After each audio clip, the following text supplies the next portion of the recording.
Alhamdulillahirabbil alamin wassalatu wassalamu ala asyrafil mursalin habibina wa syafi'ina wa maulana Muhammadin sallallahu alaihi wasallam tahal amin wa ala alihi wa sahbihi ajma'in rabbi shrah li sadri wa yassir amri wahlul 'uqdatam min lisani yafqahu qawli saddid lisani wahdi qalbi bihaqqi sayyidina Muhammad sallallahu alaihi wasallam. Masih bab khauf, hadis yang ke-404 ya.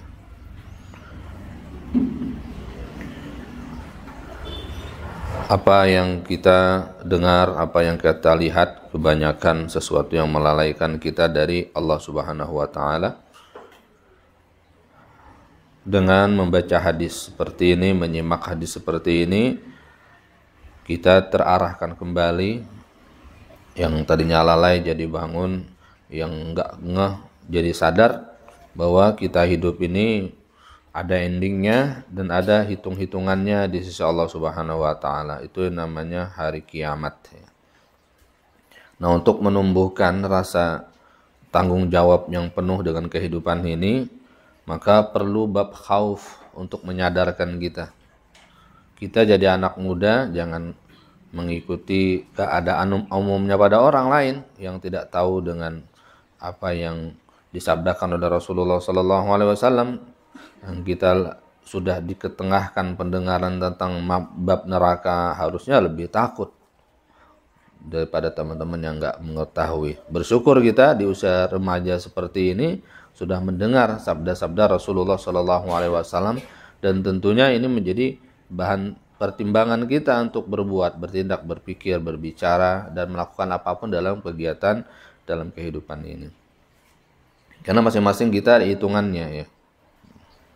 Jangan berpikir, oh enakan dia nggak tahu kan nggak ada dosa ketika melakukan kesalahan. Siapa kata? Siapa bilang? Orang yang melakukan dosa atas ketidaktahuan yang bakal ditanya, kenapa kamu tidak tahu? Bukankah cari ilmu itu wajib? Disiksa. Nggak ada yang lepas dari tanggung jawab di hadapan Allah Subhanahu wa Ta'ala. Jangan kata mendingan kagak tahu. Nggak ada mendingan. Sama aja dengan orang bicara mendingan bodoh. Dalam urusan dunia aja nggak ada orang bilang mendingan bodoh daripada pintar. Ada nggak? Bahkan kita sendiri kalau dikata orang bodoh, kita marah. Maunya dikata orang pintar, orang pandai. Padahal kita bodoh. Dikata bodoh nggak mau. Itu menandakan ilmu itu, alim itu satu derajat yang tinggi. Bismillahirrahmanirrahim. Wa anhu qala kunna ma'a Rasulillah sallallahu alaihi wasallam iz sami'a wajbatan wa qala hal tadruna ma hadza.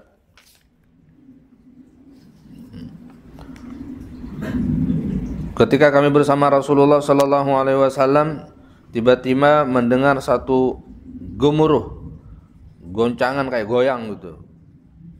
Kalau omongan kita jeger mah tipis bunyinya, meledak, kurang kencang juga, pokoknya bunyinya gemuruh, kaget gitu, boom, wah, gitu kira-kira.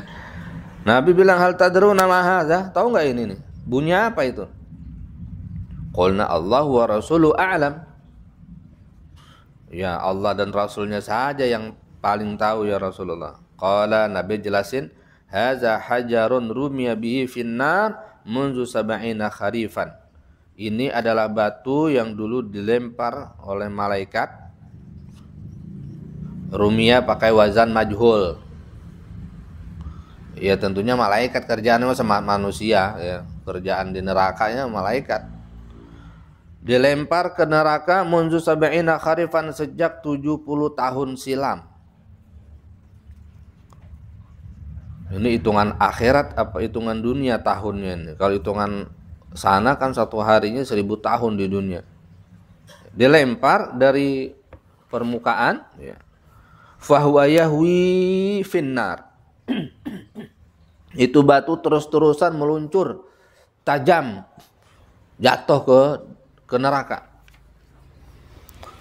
Al-ana sampai sekarang hatta intaha sampai berujung kepada ila qa'riha dasarnya. Jadi sudah 70 tahun silam ya. dilempar ya. Nah, sekarang baru nyampe ke dasarnya. Fasami'tum wajibataha, sehingga kamu sekarang mendengar gemuruhnya bunyi mendekam, menjeger ya.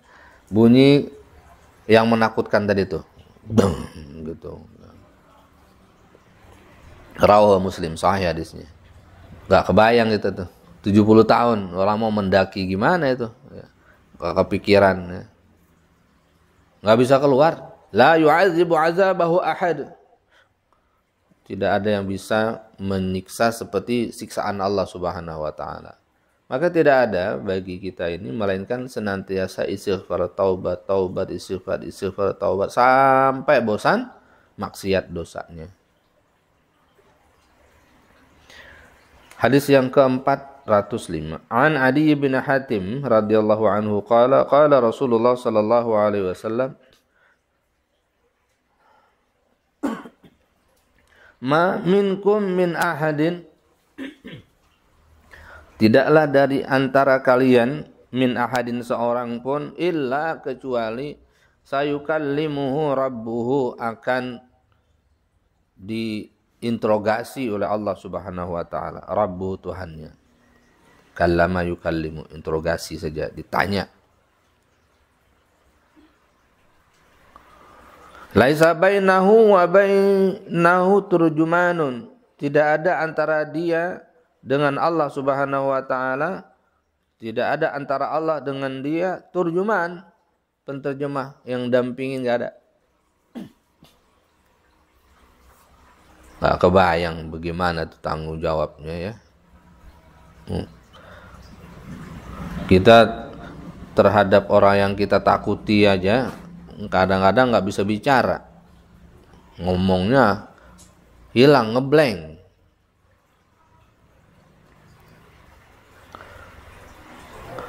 Fayanzuru aymana minhu fala yara illa ma qaddam, wala yanzuru ash'ama minhu fala yara illa ma qaddam. Pada saat itu dia lihat ke arah kanan.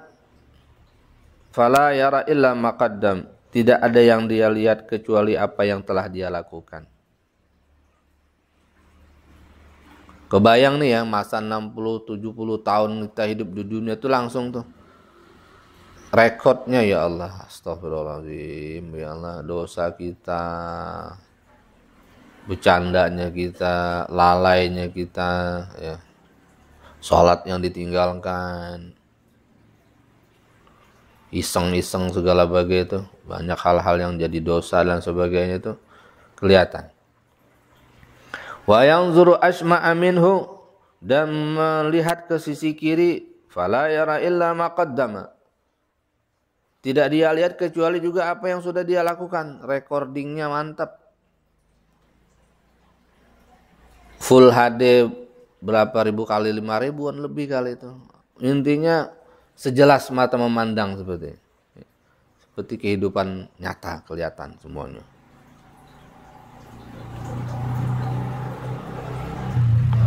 Fala yara illa ma qaddam wa yanzuru baina yadayhi, lalu dia memandang ke depan. Fala yara illa an-nar tilqa wajhi, lalu dia pandang ke depan, yang tidak dia lihat kecuali adalah neraka di bagian depan. Ya Allah. Karena kan neraka baru kesononya surga. Betul ngelewatin neraka dulu. Maka oleh itu Nabi SAW bersabda, fattaqun nar, takutlah kalian ke neraka, hindari neraka, jauhi neraka, hati-hati dengan neraka. Walau bisyikki tamratin, sekalipun harus bersedekah dengan sebelah kurma. Artinya apa? Jangan remehkan kebaikan sekecil apapun. Hatta kamu bisa bersedekah sebelah kurma, itu adalah sebuah kebaikan yang bisa menghindarkan kamu dari api nerakanya Allah Subhanahu wa taala. Jadi jangan anggap enteng. Apalagi ngaji. Ya Allah. Ngaji begini nih, ini termasuk penghindaran kita dari neraka. lebih besar dari sedekah sebelah korma. Kamu kepikiran nggak nyedekahin setengah korma? Korma setengah. Pernah nggak sedekah setengah korma itu? Sebiji aja nggak cukup, setengah kilo kita gak cukup tuh. Ini setengah korma. Artinya apa? Jangan sepelein, hati-hati. Orang yang nyepelein kebaikan, hati-hati. Waliyazubillah. Bisa-bisa jadi tanda-tanda. Bukan dia pandai mengelak daripada absen, tetapi absen itu yang nggak mau nulis namanya dia. Wah, keren lah gitu bahasanya. Artinya apa? Jangan dijauhi oleh Allah Subhanahu. Allah nggak suka. Ini kita hari ini berapa ayat Al-Quran yang dibaca. Kita kudu punya tanggung jawab karena Al-Quran itu bila bisa hujjah lana wa hujjah alaina, bisa narik kita ke surga, bisa mendorong kita ke neraka. Itu Al-Quran. Maka kebaikan jangan disepelein. Buang sampah, bebersih itu rebutan. Sebanyak orang seperti ini harusnya nggak ada sampah. Nah dulu diajarin ya orang-orang tua dulu tuh. Nah kalau kamu ke masjid ya, itu ada sampah-sampah di masjid, buang. Ya, kalau nggak ada tong sampahnya, kantongin pungut, buang ke tempat yang jauh atau bakar. Kenapa? Karena satu sampah itu satu bidadari. Oh, gitu.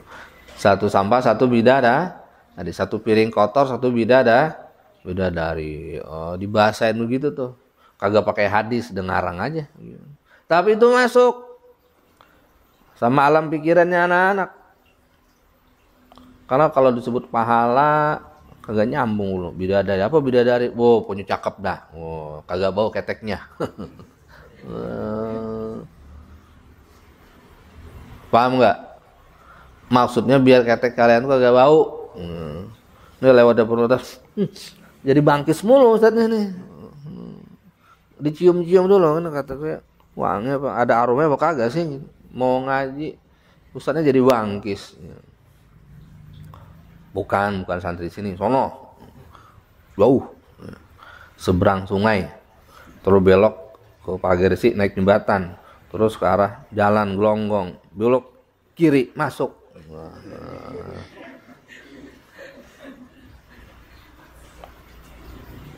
Bunyi dah tuh. Fattaqun nara walau bisyiqqi tamra. Takutlah, hindarilah olehmu neraka dengan sekalipun harus bersedekah dengan setengah biji korma. Kebaikan jangan disepelein. Termasuk juga nih apa, nggak beres-beresin rekam. Ah bukan punya saya. Ah bukan saya yang make. Pinggirin. Kan termasuk pahala yang paling rendah dari dari sekian pahala keimanan, yaitu menghindarkan sesuatu yang bisa menyakiti, membahayakan orang dari jalan. Tapi serendah-rendahnya nilai minimal 10 kebajikan di sisi Allah Subhanahu wa taala. Imatatul aza anit tariq, ya. Membuang, menghindarkan sesuatu yang membahayakan orang, ya, itu termasuk bagian daripada peningkatan kepada iman. Itu juga dilakukan. Jadilah kita orang-orang yang aktif dalam melakukan kebaikan. Itu yang diinginin oleh Nabi Shallallahu Alaihi Wasallam. Jangan hitung-hitungan sama teman. Kita hitungan sama diri sendiri. Karena nanti ini kita bakal disidang di hadapan Allah Subhanahu Wa Taala. Lihat kanan, nggak ada yang kita lakukan kecuali apa yang telah kita lakukan. Begitu lihat ke kiri, tidak ada yang dilihat kecuali apa yang telah kita lakukan. Tentunya bangga dong di hadapan Allah Subhanahu Wa Taala. Girang dong kalau yang dilakukan baik. Maka Habib Ali Al-Jufri pernah bercerita, menggambarkan deskripsi. Ya fulan, kamu ingat gak tanggal jam sekian ya,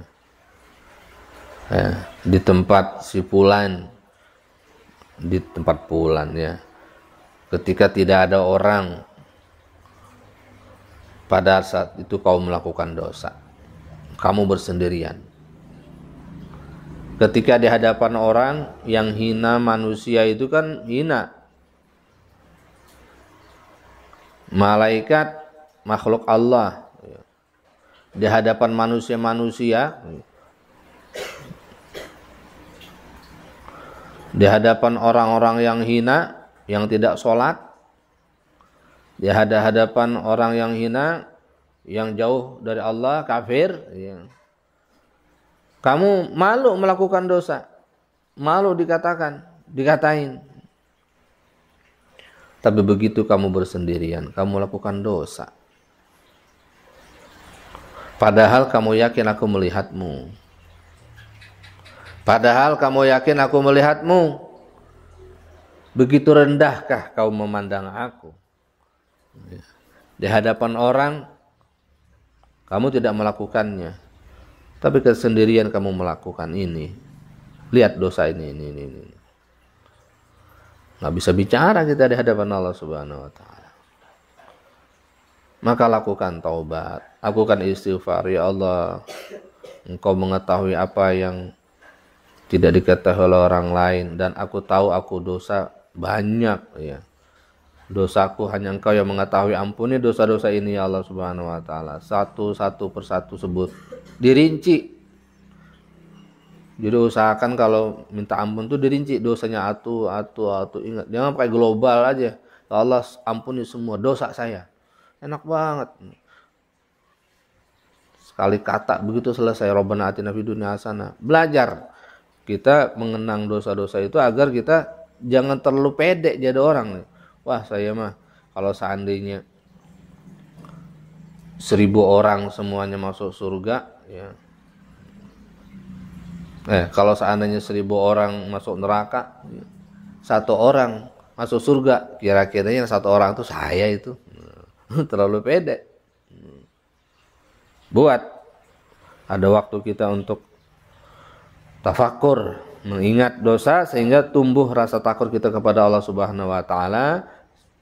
Yang positif tentunya kita biasa dan terbiasa terus menilai dan memperbaiki diri kita sendiri.